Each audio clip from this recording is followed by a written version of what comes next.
अनंत काल की इस पावन धरा पर एक ऐसा रहस्य छिपा है जिसे सुनकर आधुनिक विज्ञान भी दंग रह जाता है। क्या आप जानते हैं कि इस धरती पर एक ऐसी दिव्य शक्ति आज भी सशरीर मौजूद है जिसने समय के पहिए को भी मात दे दी है।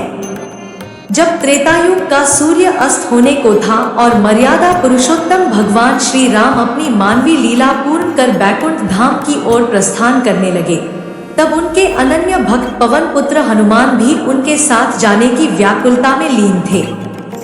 किंतु प्रभु श्री राम ने उन्हें एक अत्यंत महत्वपूर्ण और रहस्यमयी आदेश दिया। प्रभु ने कहा कि हे हनुमान, तुम्हें इस धरा पर कलयुग के अंत तक रहकर धर्म की रक्षा करनी होगी और मेरे भक्तों के कष्टों को हरना होगा। इसी के साथ माता जानकी द्वारा अशोक वाटिका में दिए गए उस वरदान ने हनुमान जी को अजर अमर बना दिया, जिसमें उन्होंने कहा था, अजर अमर गुण निधि सुत हो करहु बहुत रघुनायक छोहु। यही कारण है कि आज भी हनुमान जी उन अष्ट चिरंजीवियों में श्रेष्ठ माने जाते हैं जो सशरीर इस पृथ्वी पर विचरण कर रहे हैं। लेकिन सबसे बड़ा सवाल यह है कि वे आखिर हैं कहाँ? पौराणिक ग्रंथों और श्रीमद् भागवत पुराण के गूढ़ रहस्यों के अनुसार हनुमान जी का मुख्य निवास स्थान हिमालय की अनंत ऊंचाइयों में स्थित दिव्य गंधमादन पर्वत है। यह वह स्थान है जहां आज भी प्रकृति के नियम बदल जाते हैं। कहा जाता है कि इस पर्वत की परिधि में किसी भी साधारण मनुष्य का पहुंचना असंभव है, क्योंकि वहां महान सिद्धों, ऋषियों और गंधर्वों का अदृश्य पहरा रहता है। वहां के शांत वातावरण में हनुमान जी आज भी नेत्र मूंद कर प्रभु श्री राम के नाम का संकीर्तन करते हैं और उनकी उपस्थिति से वह पूरा पर्वत दिव्य ऊर्जा से स्पंदित रहता है। इतना ही नहीं, आधुनिक काल में भी हनुमान जी की उपस्थिति के ऐसे प्रमाण मिलते हैं जो रोंगटे खड़े कर देते हैं।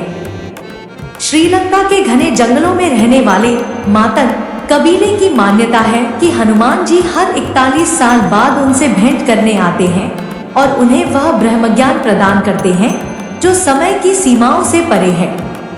उस कबीले के पास एक गुप्त पोथी है जिसमें उन दिव्य क्षणों का विवरण दर्ज है।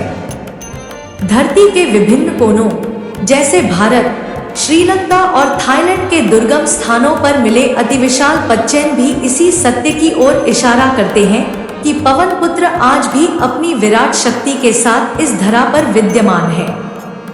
गोस्वामी तुलसीदास जी ने भी हनुमान चालीसा में इसी सत्य को उद्घोषित किया है कि चारों जुग प्रताप तुम्हारा है प्रसिद्ध जगत उजियारा।